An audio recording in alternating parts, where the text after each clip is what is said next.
Wax like a dog.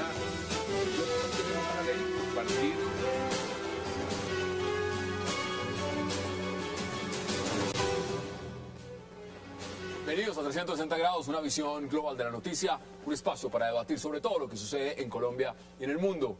Empezaremos hoy 360 acercándonos a Venezuela y por supuesto a la actual crisis que vive este país, que es conducido por Nicolás Maduro, el cual afronta apagones, aumento desbordado de la inflación, crisis de divisas y hasta fuertes protestas de sectores chavistas que le piden la renuncia. También Maduro afronta un nuevo roce diplomático con los Estados Unidos, con expulsión de funcionarios de ambos lados y hasta la aparición de un supuesto audio del presidente Hugo Chávez diciendo que estaba secuestrado. ¿Qué pasa en Venezuela? ¿Cómo es el tema realmente de la gobernabilidad que tiene Nicolás Maduro en este momento? Tema de debate esta noche en 360. Y también hablaremos de otro presidente que no pasa por su mejor momento. Hablamos de Barack Obama, que enfrenta el cierre parcial del gobierno al no llegar con los republicanos en la Cámara a un acuerdo en el tema del presupuesto. El presidente de los Estados Unidos, Barack Obama, culpó hoy a los republicanos del Congreso por la paralización del gobierno federal debido a su obsesión con el plan de salud y a la influencia que ejercen sobre los líderes de los partidos conservadores respaldados, por supuesto, por el Tea Party. La gran pregunta es, ¿quién cederá este pulso? ¿Si el presidente Obama o cederán los republicanos? Hoy tema de debate en 360 y también esta noche tendremos una entrevista con un personaje de la política que está en estos días siendo nombrado. Hablamos de Álvaro Leiva. Álvaro Leiva hablará en 360 sobre sus contactos, el tema de las FARC, sus visitas a Cuba, su propuesta constituyente y muchos otros temas. No se muevan, que ya en segundo le damos la bienvenida a nuestros invitados. Wax like a dog.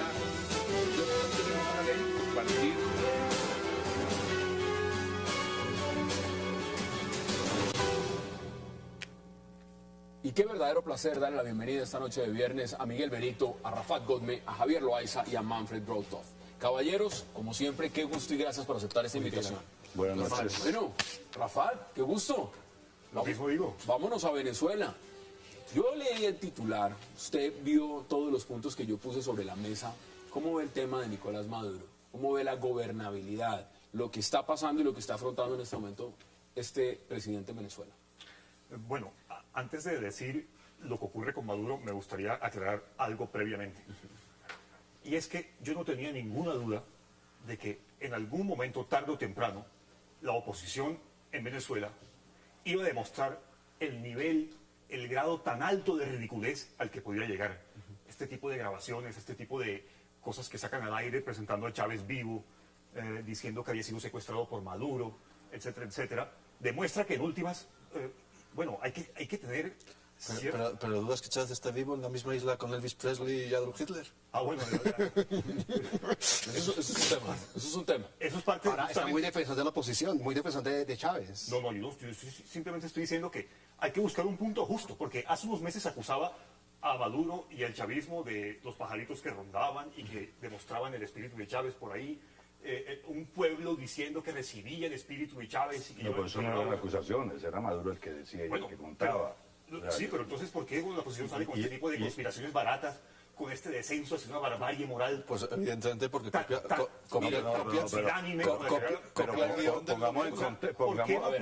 Pongamos en contexto esto. Perdóname, Rafael. Pues es que la oposición es pusilánime porque trata de defender... Yo no sé si es verdad o es mentira o de quién lo hizo, pero lo que tú estás poniendo es que la oposición son los tipos malos porque el pobrecito de Maduro pues es la víctima de que le levanten cuentos. Maduro es un... Usted, Javier, me ha entendido creo que mal. Yo lo que estoy diciendo es simplemente que... o sea, habría que descender a tan bajo grado de responsabilidad para llegar a creer ese tipo de el mismo guión del gobierno. O sea, por eso, entonces, está reproduciendo un país desbaratado, un país manejado por un individuo que no ejerce legítimamente el gobierno, que se hizo elegir de manera indebida, que está acabando de desbaratar ese país. Pero, entonces resulta que si la oposición, Miguel, protesta en ese momento le han dicho también, y lo ha dicho Nicolás Maduro el día de hoy, que hay que estar muy atentos de esa guerra económica de la derecha. La responsabilidad de que en Venezuela no haya papel higiénico, no haya harina pan, no haya lo demás, eso es culpa del extrema derecha. El gobierno de Venezuela Es culpa de la guerra económica de la oposición. No, el gobierno de Encabezada Venezuela por Estados Unidos. es fascinante porque es el gobierno que tiene que tener menos poder del mundo. No es responsable de nada de lo que pasa en el país. O sea, desde que llegó el gobierno Chávez, no han sido responsables de nada. Todo ha sido una conspiración externa, todo ha sido alguien que venía por allí, uno que pasaba, o la oligarquía que no sé qué. Ellos no son responsables de nada. Por tanto, bueno, si el gobierno de Venezuela puede hacer tan poco, realmente mejor que lo dimitan, ¿no? Que lo dejen, ¿qué más da? Mire, muchos le están criticando en este momento es desde adentro, esto no desde la oposición, desde adentro, desde el chavismo, que esa franquicia de Chávez le está quedando grande. ¿Eso es un punto válido? A ver, buenas noches, Hassan. Y lo mismo a los contertulios. La primera cosa, coloquemos el contexto nuevamente. La pregunta es, esto es un tema económico y hay una cosa interna, un documento interno, aquí lo tengo, dice, esto se publicó en el mes de marzo. Dice, la pregunta que hacer, esto es de la campaña de Maduro, dice, refleja que estamos ante una situación inusual y grave que requiere una respuesta distinta a la que hemos usado. Pues si persistimos podemos incluso agravar el problema, evidentemente. El problema ¿Más? es lo económico. Eso dice la campaña. En marzo. Y después sigue diciendo que no le dé del azúcar, que no se le cayó. Aquí están claras las cifras. Clarísimas. El ministro de Economía está diciendo que esto es catastrófico. O sea, Ahora, no lo miremos simplemente un indicador, la inflación. Le voy a definir a Maduro con dos expresiones, incompetente y autocrático. Pero a ver, pero esto es un señor... Exactamente encima de eso, un características usurpador. de la oposición. Pero, Rafa, es que este es el documento recurrir a la interno. encargada de negocios de Estados Unidos para que lleve a cabo los planes desestabilizadores. Pero ¿cuál plan de Estados Unidos? El que desestabiliza Venezuela Porque es se Venezuela. reúne con Es tres Venezuela. sindicalistas del Estado Bolívar. Perdóname, Hay planes, desinformado. Rafa, hay planes de Se reúne con tres desestabilizar realmente. sindicalistas del Estado Bolívar Lo ha y dos dicho el diputados. gobierno Y venezolano. esos son planes para tumbar a Maduro, perdóname. Lo ha dicho el gobierno de Nicolás Maduro en varias oportunidades a través de Diosdado Cabello, que desde Colombia planean asesinarlo. Ha dicho también que desde los Estados Unidos Otto Reich está también planificando tumbarlo y derrocarlo y asesinarlo. Es decir, hay que creer en estas versiones que netamente el chavismo cree en Venezuela. Pero ¿esto es real o esto es ficticio? Hay dos hipótesis. La primera, que en efecto la oposición, utilizando los servicios de inteligencia y la embajada o la encargada de negocios de Estados Unidos en Venezuela, estén llevando a cabo planes desestabilizadores y hay evidencia, hay pruebas que sobre todo han sido reportadas o reveladas por Wikileaks. Por ejemplo, hay comunicados de la señora Keiderlin, la encargada de negocios recientemente expulsada de Caracas, en la cual estaba reunido con Capriles a principios de 2011 y otro tipo de conversaciones.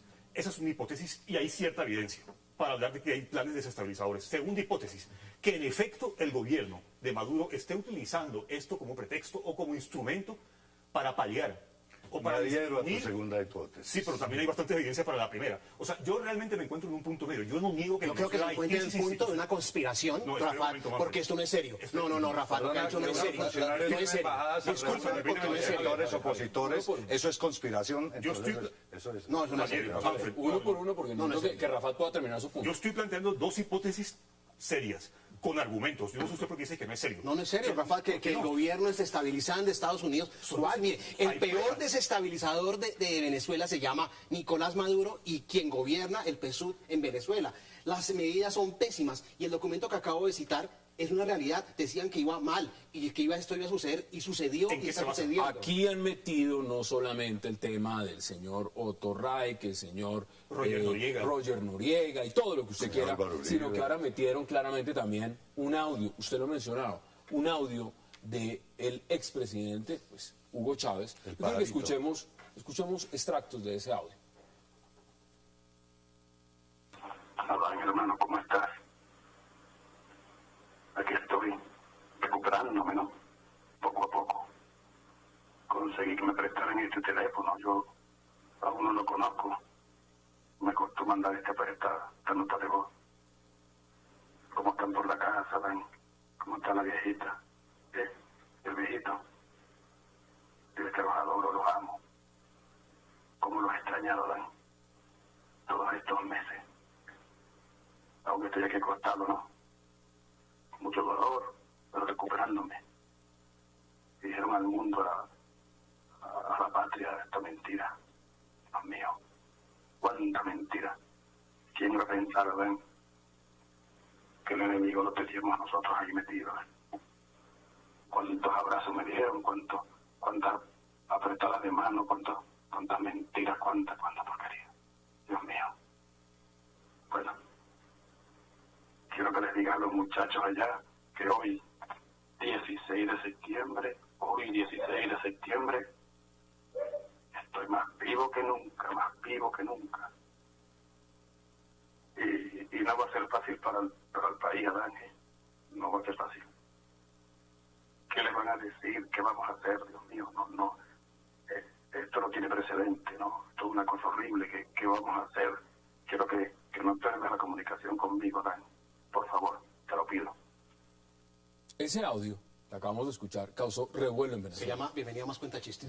Bueno, Ese es el Por eso. pueden tomarlo seriamente, pueden tomarlo en burla, pueden tomarlo como quieran. El caso es que para el gobierno venezolano esto es una ofensa. Es una ofensa muy grave y han dado nombres propios. Dicen, esto viene de JJ Rendón, esto viene, es un montaje, es una conspiración. Esto es lo que se quiere. El gobierno se preocupe por eso. Bueno, pero eso no es ¿de qué serio. más se preocupan si la Yo creo que- estantería está construida sobre la figura de este señor, de esa foto? Y si la estantería se cae, pues el señor Maduro no tiene cómo gobernar. Les pregunto, ¿eso es lo que está pasando en Venezuela, Miguel?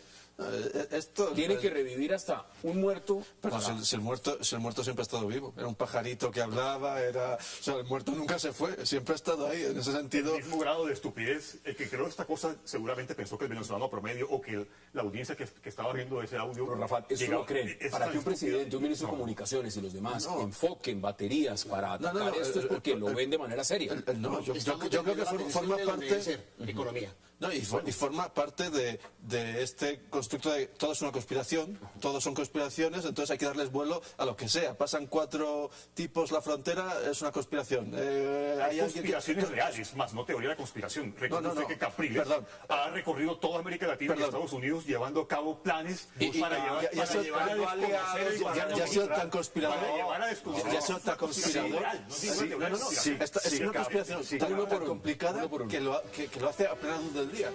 Y el gobierno venezolano ha denunciado tantas conspiraciones a lo largo de 14 años que estaría bien que demostrase alguna. Señores, tengo que ir a una Una por lo pausa, menos. la primera de esta noche, y ya regresamos porque quiero concluir este tema y preguntarles por el señor Obama y el paro en los Estados Unidos. Vamos a la pausa y ya regresamos entonces.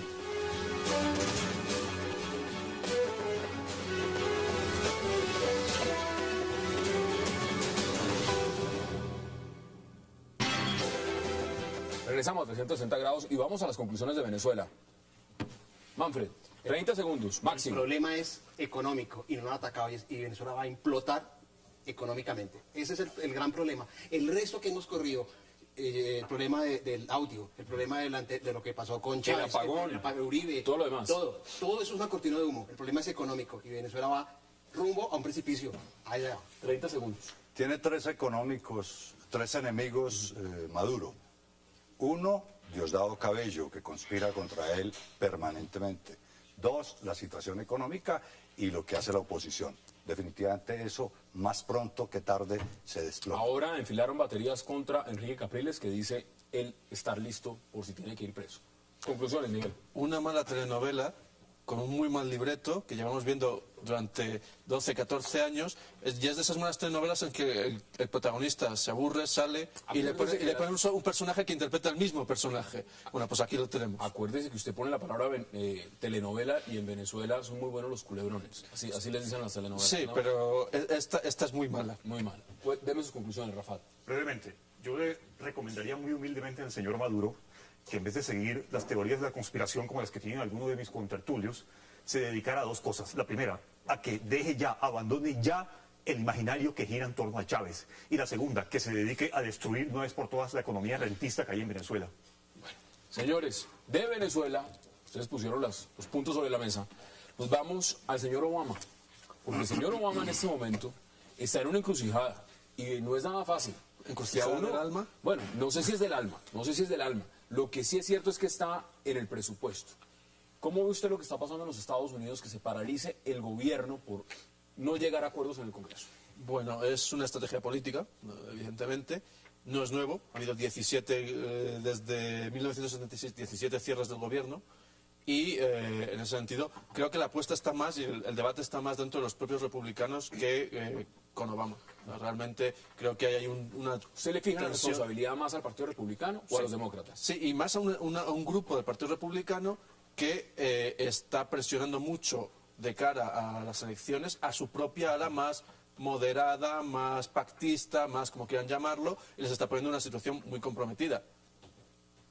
Rafa, ¿a usted le gusta lo que está haciendo en este momento? Porque no nos sentemos únicamente a mirarlo en la perspectiva de si es una disputa entre republicanos y demócratas. El tema es que aquí hay un hueco fiscal. Hay un Y problema aquí- estructural. y hay un problema estructural. Y es un país endeudado. Pero entonces el debate no es este, el debate es dentro de 15 días. ¿Debería darse en ese momento entonces? O sea,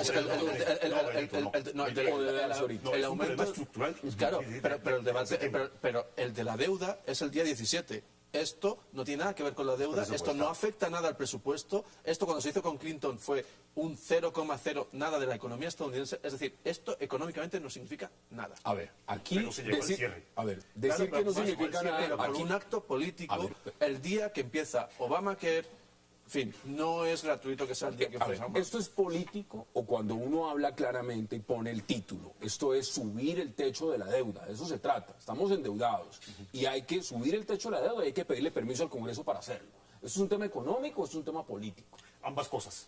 Digamos que es un problema estructural que proviene de graves crisis cíclicas de la economía norteamericana desde la década del 70. Recuerden, por ejemplo, la quiebra de Detroit hace poco, que también es parte de esta misma crisis cíclica de la economía. Largos ciclos.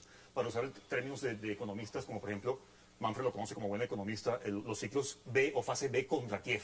Ciclos largos de contracción de la demanda y ciclos largos de contracción de la economía en general, sobre todo del sistema financiero. Pero bueno, sigamos. No, pues prefiero, las teorías, prefiero la fase A y B de contra Kiev que las fases neoliberales que usted utiliza, por ejemplo, que son ciclos cortos. Ya vamos a entrar en ese debate. Sí, ahora, el problema de fondo, hay dos creo tipos que de contra problemas. Kiev era una teoría de la conspiración. Y Miguel, hay dos tipos de problemas. Yo no estoy hablando de teoría de conspiración, por favor.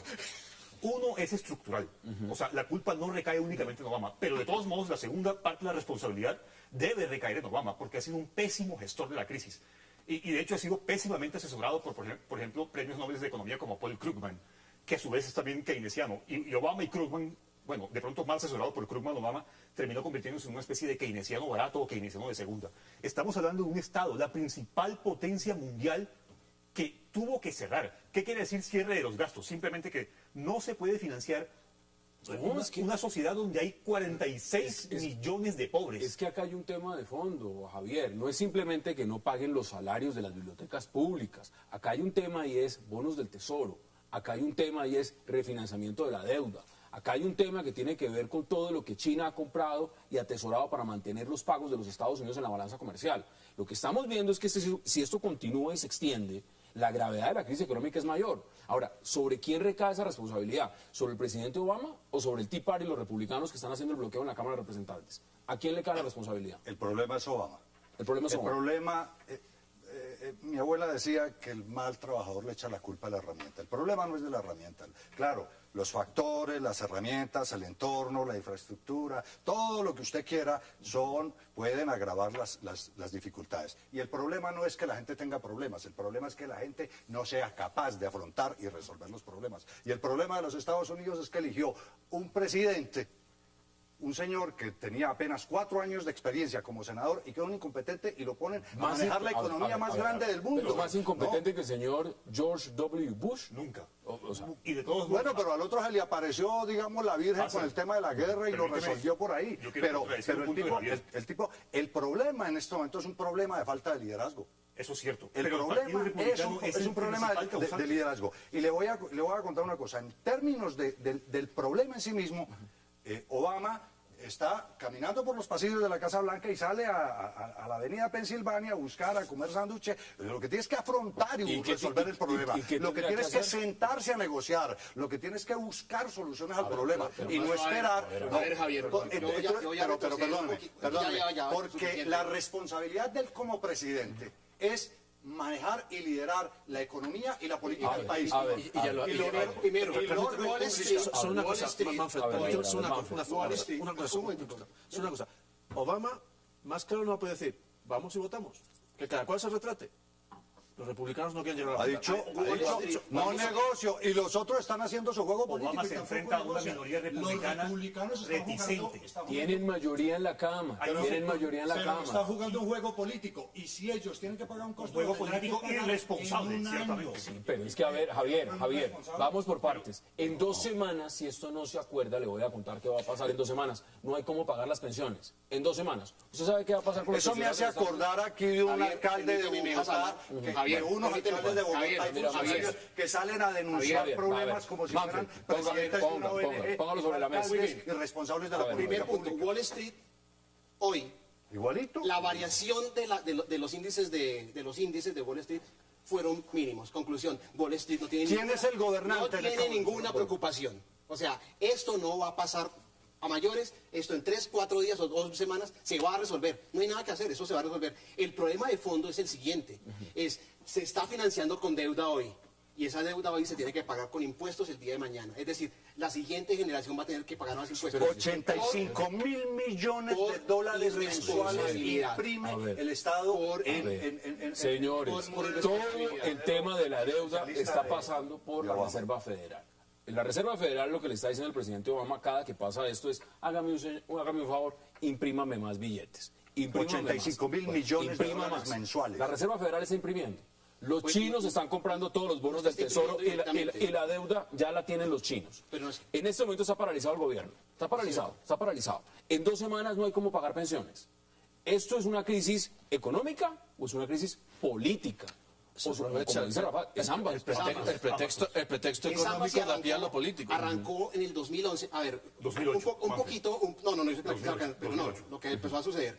Esto arrancó hace. A ver, y constitucionalmente hay 2 cosas que se inventaron con Hamilton. La primera era colocarle un techo a la deuda y la segunda era que el presupuesto iba a ser presentado anualmente. Colocarle techos a la deuda es algo que es anacrónico. Por eso, generalmente, ustedes durante mucho tiempo, hasta ahora, volvió a ser eso debatible cuando 2 señoras psicóticas, una se llama Michelle Bachmann y la otra se llama Sarah Palin, les dio en el Tea Party. Usted dio en el punto. En el Tea Party. Son los republicanos los anacrónicos. Es el Tea ciertamente. Party. Es el Tea Son los Party. republicanos. Aquí están culpando a Obama. ¿Es Obama o es el El Tea Party? 58% de la deuda actual de Estados Unidos la produjo el Partido Republicano cuando estuvo en el poder.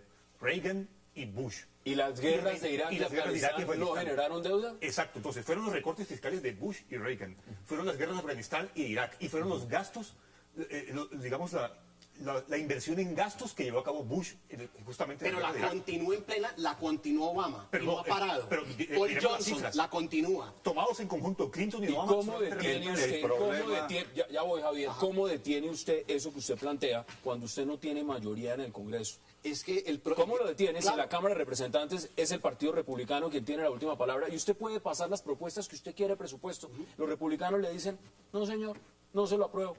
Y lo curioso es que el Partido Republicano vota es por recorte de impuestos y vota por tener un gasto controlado. Y el demócrata impulsa el gasto. Ahí es donde está el keynesianismo barato de Obama. Él está invirtiendo en donde no debe. Él debe invertir en la recuperación de la demanda, debe invertir en infraestructura. Y debe Pero voy a entrar- Obamacare- modelo asistencialista. pero lo Obamacare es Un una modelo cosa buena. asistencialista. Pero lo Obamacare es una cosa Usted buena. mencionaba, Sí, Javier, exacto. que el presidente no está negociando, sino anda caminando por la Casa Blanca comiendo sándwiches. Mire lo que le está diciendo el líder republicano, Boehner, le está diciendo, esto no es un juego y no hay marcha atrás.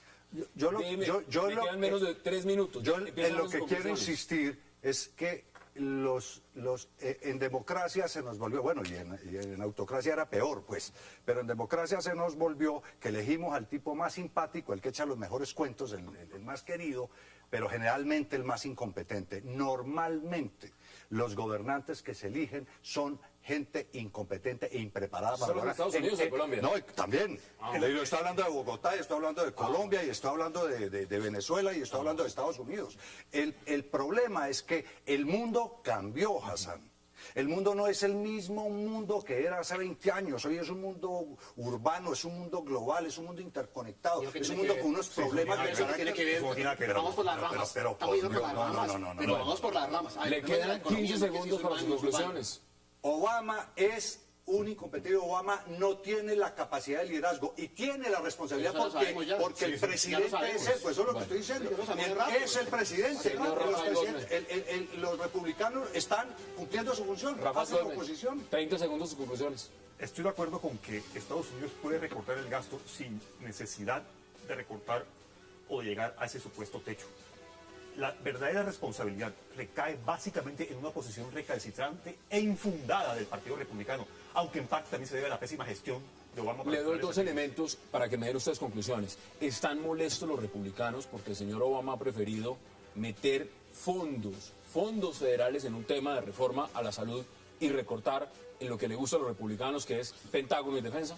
¿Eso tiene que ver? No hay ningún problema con eso. No tiene nada que ver Bueno, con eso. lo que hay es una posición muy simplista, muy primaria de un grupo, de una parte del Partido Republicano que está presionando al resto del Partido Republicano. Me imagino que Boehner, por eso le dice a Obama eso, pero al mismo tiempo se va a negociar con su caucus y su caucus le dice no puedes pactar nada, con lo cual Boehner es el que realmente se está pasando por los pasillos porque no tiene nada que hacer, porque están realmente... La base del Tea Party no lo deja avanzar tampoco. Y Ted Cruz y una base de senadores cada vez más presente, que además son los que tienen toda la pinta que pueden ser fortalecidos de primarios. Deme sus conclusiones y concluyo este debate. De las 17 veces que hemos tenido esos cierres, casi todas han sido demócratas. Han sido gobiernos demócratas. El primer punto es, el gobierno demócrata se endeuda y unos irresponsables apuestan a apretar al gobierno demócrata para sacar beneficios. Y eso ya es una cosa de política muy grave. Señores, vamos a ver en qué Buenísimo, concluye esto. buenísimo en medio de esta situación, porque esto se resuelve, esto lo resuelven la semana entrante. Hay o en 46 la semana millones. siguiente. Pero lo bueno Hay es 46 que hay un millones de sistema pobres, de mientras equilibrio tanto. de poderes. Miguel Benito, Pues, ¿sabes? Soy gracias por Colombia, aceptar la invitación. con un administrador Un placer. de Señor servicios, Manfred Gotov, gracias. gracias. Javier Loaiza, gracias. Y por supuesto, Rafa Gómez, gracias también. Placer. Vamos a la pausa porque al regreso vamos a hablar de paz, de Cuba, de La Habana, con Álvaro Leiva. No se vayan.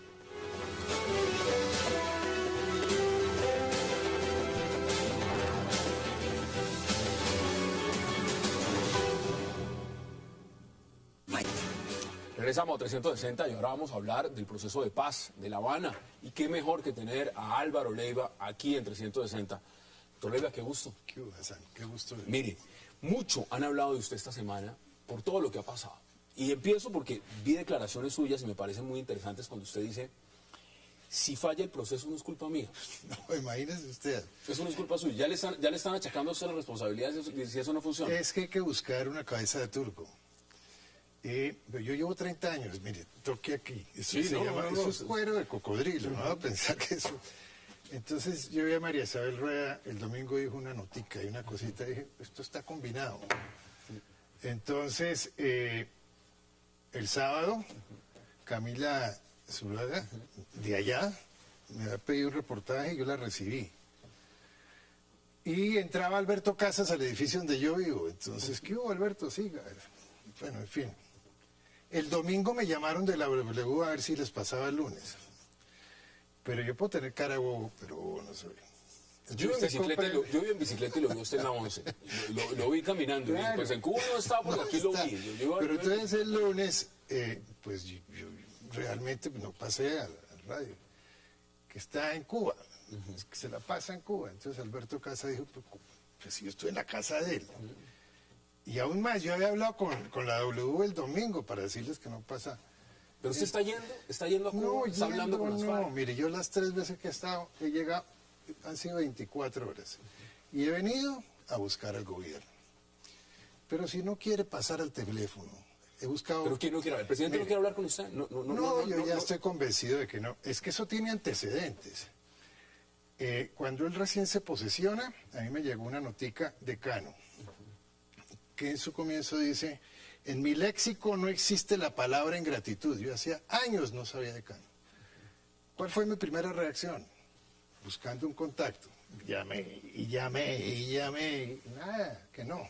¿Usted ha tocado todas las puertas para Todas las puertas, para que no cometan esas bobadas que están cometiendo. Usted ve este proceso, usted lleva metido en el tema de hablar de paz, corríjame, más de 30 años. No, tampoco tanto. Bueno, entonces 20. No, No mucho tampoco, tiempo. un poquito más. Voy a cumplir 30 el año entrante. Ah, bueno, 30. Entonces no estoy tan desfasado, estoy bien No, en el claro, número. pero mire, con Manuel Marulanda, con Jacobo Arenas, Jacobo Arenas, pues estamos hablando de los años 87, 88, me decía, la solución es una constituyente. El gobierno dijo que no. El gobierno no le eso jale es la otra constituyente. cosa. Que le jale o no le jale es otra cosa. ¿Pero usted cree que ese es el camino? Yo sí, pero es que aquí se inventaron una cosa, Hassan, que es el delito de constituyente. Sí, esa es una cosa. Y yo tengo escritos desde hace 14 años. Y yo soy constituyente. Y yo me di cuenta que había hecho falta la reforma a la estructura del Estado.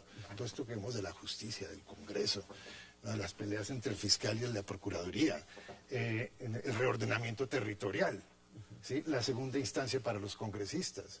¿Por qué están diciendo entonces que cuando las FARC propone el tema de la constituyente, es usted que lo está diciendo?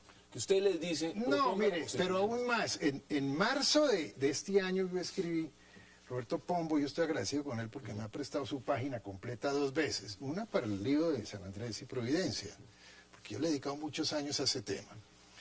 El hecho de que uno no hable todos los días de ciertos temas no quiere decir que uno no los conozca. Claro. Y el otro, el de la paz. Y en marzo escribí una página entera en que dice, la paz debe ser una política de Estado. ¿Ha sido una política de Estado? No, claro que no. La paz tiene que ver con todas las partes del conflicto. Yo creo que la paz no puede ser con Timochenko.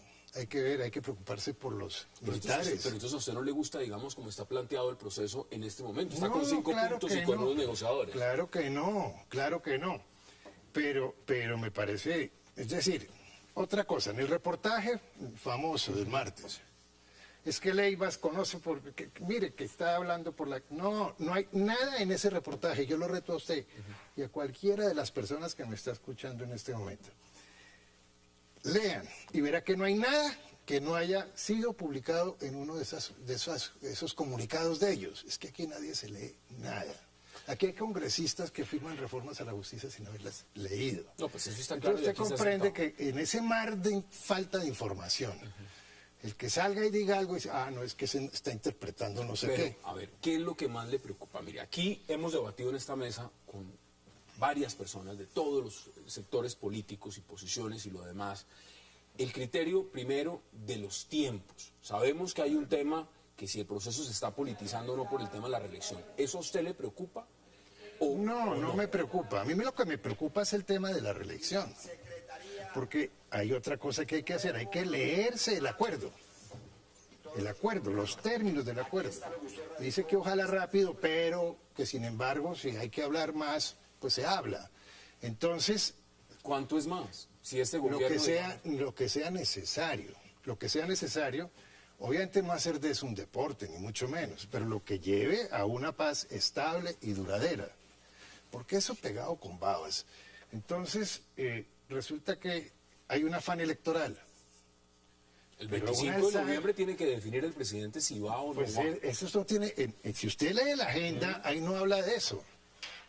Pero las FARC sí le está diciendo al presidente que en sus discursos, por ejemplo, en la ONU y demás, se le nota prácticamente que él sí tiene esa presencia. Tienen derecho a hacerlo porque son partes, una de las partes que negocia. Entonces, si usted ve, ahí no dice hay que reelegir a Santos, hay que llevar unas preguntas a las elecciones parlamentarias, eso no está en la agenda. Por eso yo digo hay que desintoxicar la agenda. No la agenda, la manera como se está negociando.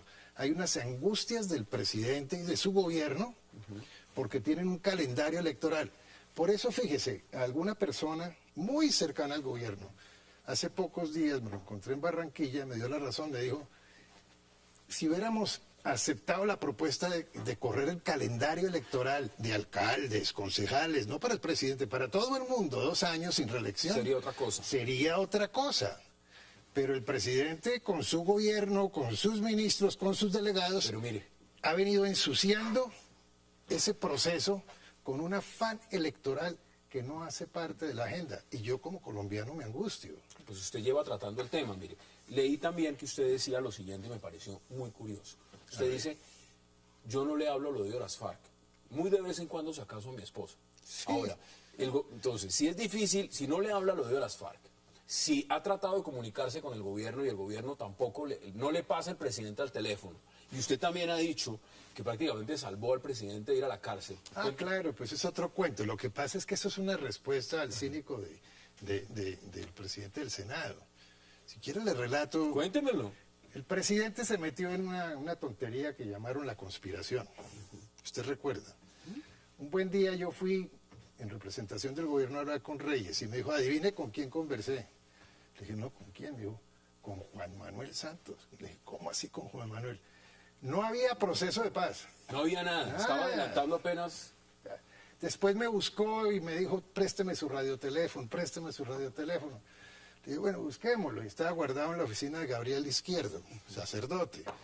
No estaba Gabriel, me presionó, terminamos sacando el radioteléfono y le decía, tenemos que tomar nosotros vinitos, no sé qué y tal, por mi radioteléfono. Después me lleva a hablar con Castaño y le dije, a mí no me gusta Castaño. Me dijo, no, tranquilo. Y también lo llevó a hablar con Castaño. Con Castaño en el helicóptero de Carranza, acompañado por Carranza. Entonces allá, eso lo relata, todo es público, claro. Lo relata el señor Castaño en su libro dice, Leiva me causó una pésima impresión. Yo me puse feliz. Eso termina en que obviamente el gobierno comienza a decir conspiración, conspiración, conspiración. Y yo que era el segundo dándole consejos para que no metiera las patas, terminé defendiéndolo porque cogió un avión y se fue para Nueva York, que es porque iban a condecorar al papá y casi no vuelve. Me tuve yo que aguantar el episodio. Usted se echó todo al hombro, mejor. Claro, imagínese usted, hasta que viene, le doy unos consejos, le digo, vaya a la Comisión de Conciliación. Lo que trasciende no es conspiración. Yo por eso no soy conspirador. Yo a La Habana vengo y comienzo a golpear. Señores, que mire, a María Jimena Duzán me sacó toda una publicación. No hay nada que se esté mencionando ahora. ¿Usted cree que usted le voy a lanzar la pregunta, tengo que ir a una pausa? Pero déjeme terminar el cuento. Cuente. Entonces eso termina en que, siendo ministro de Defensa, le meten una moción de censura. ¿Quién? El grupo del doctor Samper. ¿Encabezado por quién en el Congreso? Por Cristo. El actual presidente. Por Cristo. Pero si el actual presidente está feliz ahora. Claro. Con el presidente. Es que la capacidad de mermelada en este país es total. Pero además después le metieron un expediente en la fiscalía. Los mismos liberales. Los mismos tipos allá. Entonces me llamó el doctor Alborrea Ripoll, abogado del ministro. Ayúdele, y fui allá y le hice guardar ese expediente. Con los argumentos con los que yo me defendería hoy. Por eso dicen que la política en Colombia es dinámica. Bueno, y después no vuelve a pasar el teléfono, pues eso. A mí no me importa. Pero obviamente, pues deja de ser una cosa grave. Pero su explicación es muy clara. Mire, claro. Tengo más preguntas. Vamos a la pausa y ya regresamos para seguir hablando con Álvaro Leiva. No se vayan.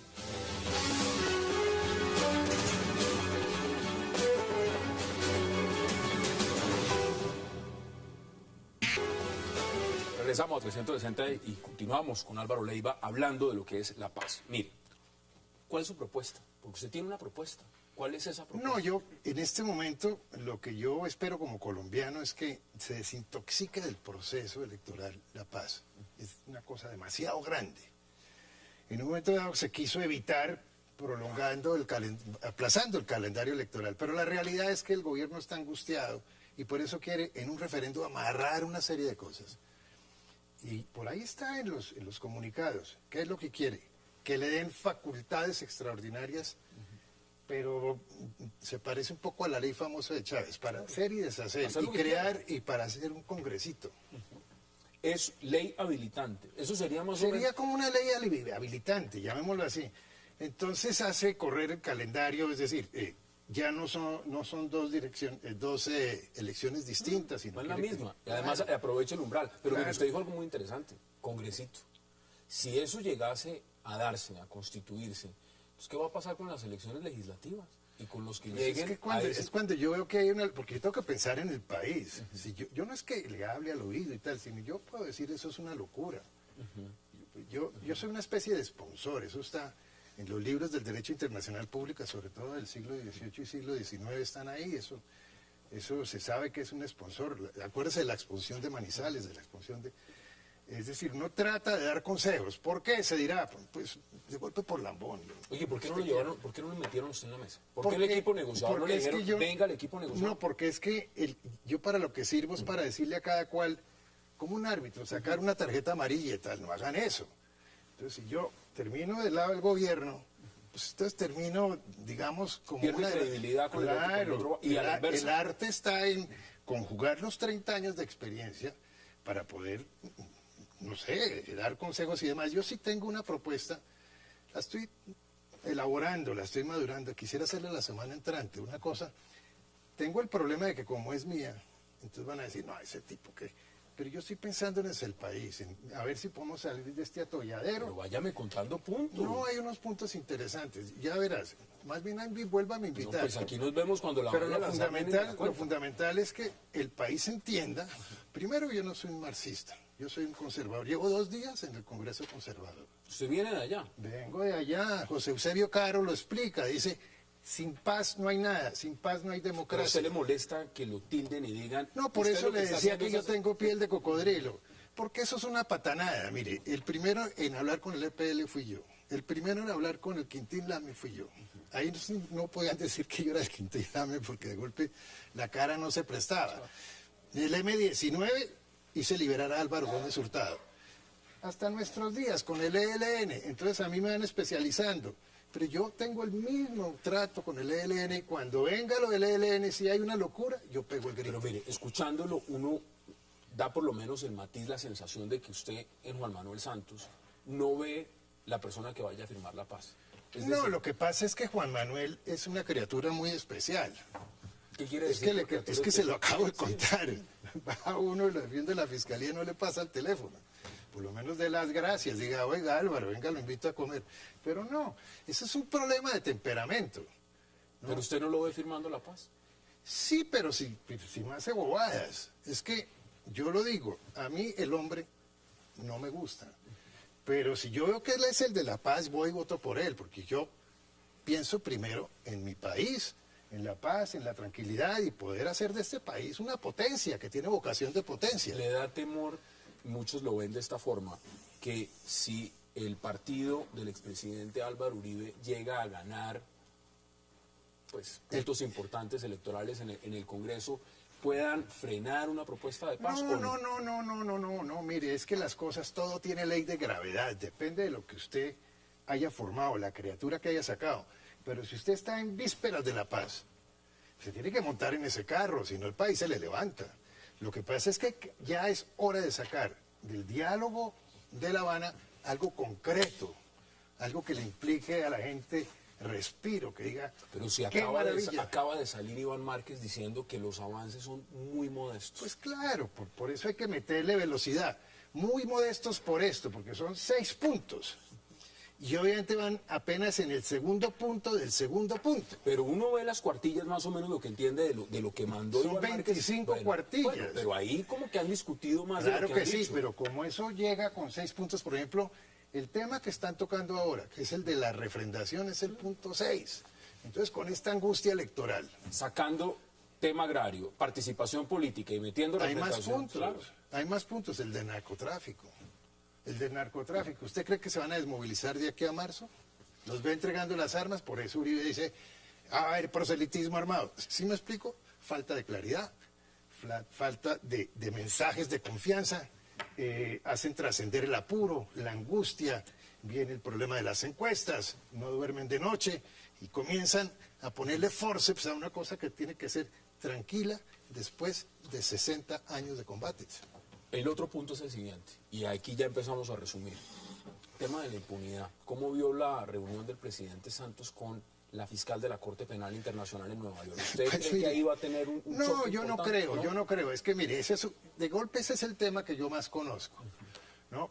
Porque es que la Corte Penal Internacional es producto de unas normas jurídicas que son elásticas. Tanto, por ejemplo, que el presidente Pastrana pidió que se aplicara un artículo que señala que se puede suspender durante 7 años. Si los delitos son de tal naturaleza, no se pueden suspender. El artículo 6º, el artículo 16 del Acuerdo de Roma, por ejemplo, dice que el Consejo de Seguridad puede suspender una investigación. Entonces las cosas no son como las venden. Hay otra cosa, y es que Colombia es un país muy especial. A ver, les dicen, la mejor solución es la Irlanda. Pero es que Irlanda es una mesa de billar. Entonces ellos dicen, muéstrenme el Catatumbo, muéstrenme el Putumayo. Es ¿sí otra me explico? cosa. ¿Y cuál era el Producto Interno Bruto y cuál era el ingreso per cápita de ambas partes? país desarrollado. Entonces eso es una locura. Me quedan... El caso de la fiscal, nacido en Guinea, una mujer estupenda, hace su práctica en Ghana, musulmana, llega acá con una visión completamente del problema. Entonces dice, este es Bogotá. ¿Sí ya empieza a configurar otra... Sí, otra cosa es estar con los pies acá. Claro, es que la realidad situación es larga. Por eso a mí no me disgusta que ellos pidan una comisión que verifique absolutamente qué fue lo que sucedió. Porque hay de todas las cosas que usted se puede imaginar. Se nos acabó el tiempo, aquí nos podríamos quedar muchísimo más. O sea que la próxima semana nos volvemos a ver porque vamos a hablar sobre esa propuesta. Pero en 10 segundos, ¿qué es lo que me queda? ¿Usted va a seguir impulsando esa estrategia que tiene, me refiero, mirando perspectivas? ¿Está dispuesto Yo creo que sí, porque es la manera como de votar ideas. Yo invito a todo el mundo, ojalá en una página web, cualquiera que esté oyendo esta noche, cualquiera que tenga una idea, la vote. Porque de ahí salen una serie de iniciativas. Yo lo que busco es soltar cosas. Si puedo ir, si se me llama y tengo una idea, pues que la analice. Y como dice usted, si falla el proceso no es culpa suya. No, es que yo soy amigo de la constituyente desde que fui constituyente. Le estabas diciendo en prensa que su enemigo era Gómez Méndez. No, yo no creo en eso, hombre, eso es paja. Gómez Méndez además salió y dijo que eso a nadie le iban a meter a la cárcel por ir a Cuba. Vamos, aquí nos quedan muchos temas sobre la mesa, como siempre un verdadero placer y gracias por aceptar la invitación. Muchísimas gracias a usted. Y a ustedes gracias por acompañarnos, no olviden la repetición de 360 esta noche a las 11:30 y por supuesto el domingo también en la mañana. Hasta una próxima oportunidad. Gracias por acompañarnos.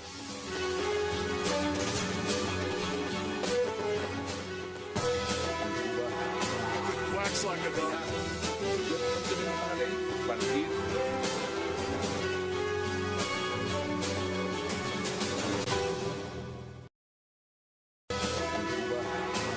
Wax like a dog.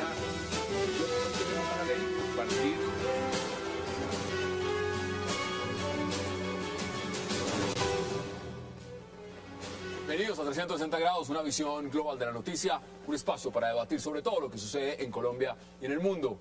Empezaremos hoy 360 acercándonos a Venezuela y por supuesto a la actual crisis que vive este país que es conducido por Nicolás Maduro, el cual afronta apagones, aumento desbordado de la inflación, crisis de divisas y hasta fuertes protestas de sectores chavistas que le piden la renuncia.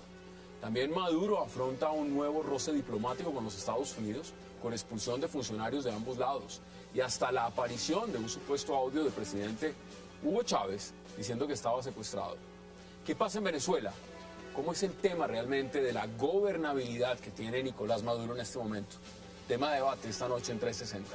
Y también hablaremos de otro presidente que no pasa por su mejor momento. Hablamos de Barack Obama, que enfrenta el cierre parcial del gobierno al no llegar con los republicanos en la Cámara a un acuerdo en el tema del presupuesto. El presidente de los Estados Unidos, Barack Obama, culpó hoy a los republicanos del Congreso por la paralización del gobierno federal. Pero pongamos en contexto esto. Perdóname, Rafael. Pues es que la oposición es pusilánime porque trata de defender... Yo no sé si es verdad o es mentira o de quién lo hizo. Pero lo que tú estás poniendo es que la oposición son los tipos malos porque el pobrecito de Maduro pues es la víctima de que le levanten cuentos. Maduro es un... Usted, Javier, me ha entendido creo que mal. Yo lo que estoy diciendo es simplemente que, o sea, habría que descender a tan bajo grado de responsabilidad para llegar a creer ese tipo de el mismo guión del gobierno. O sea, por eso, entonces, está reproduciendo un país desbaratado, un país manejado por un individuo que no ejerce legítimamente el gobierno, que se hizo elegir de manera indebida, que está acabando de desbaratar ese país. Pero, entonces resulta que si la oposición Miguel, protesta...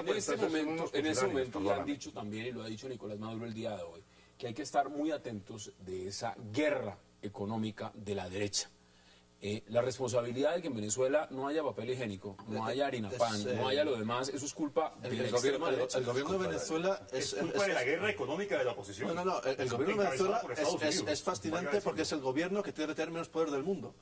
Lo que está pasando y lo que está afrontando en este momento este presidente de Venezuela. Bueno, antes de decir lo que ocurre con Maduro, me gustaría aclarar algo previamente. Y es que yo no tenía ninguna duda de que en algún momento, tarde o temprano, la oposición en Venezuela iba a demostrar el nivel el grado tan alto de ridiculez al que podía llegar. Este tipo de grabaciones, este tipo de cosas que sacan al aire presentando a Chávez vivo, diciendo que había sido secuestrado por Maduro, etcétera, etcétera, demuestra que en últimas, bueno, hay que tener... Pero dudas que Chávez está vivo en la misma isla con Elvis Presley y Adolf Hitler. Ah, bueno, Eso es un tema. Eso es un tema. Eso es parte Ahora está muy defensor de la oposición, muy defensor de Chávez. No, yo simplemente estoy diciendo que hay que buscar un punto justo, porque hace unos meses acusaba a Maduro y al chavismo de los pajaritos que rondaban y que demostraban el espíritu de Chávez por ahí, un pueblo diciendo que recibía el espíritu de Chávez. Y No, pues eso no eran acusaciones, era Maduro el que decía y el que contaba. Sí, pero entonces, ¿por qué la oposición sale con este tipo de conspiraciones baratas, con este descenso hacia una barbarie moral? Pues evidentemente porque pongamos en contexto. A ver, ahora, debido a su obsesión con el plan de salud y a la influencia que ejercen sobre los líderes de los partidos conservadores, respaldados, por supuesto, por el Tea Party. La gran pregunta es, ¿quién cederá este pulso? ¿Si el presidente Obama o cederán los republicanos?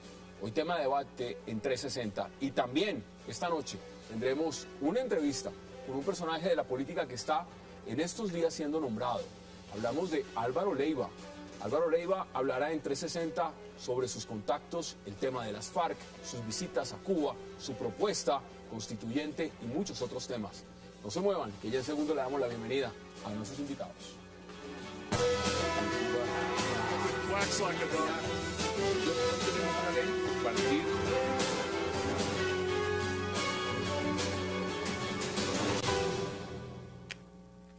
Y qué verdadero placer darle la bienvenida esta noche de viernes a Miguel Benito, a Rafat Godme, a Javier Loaiza y a Manfred Brotoff.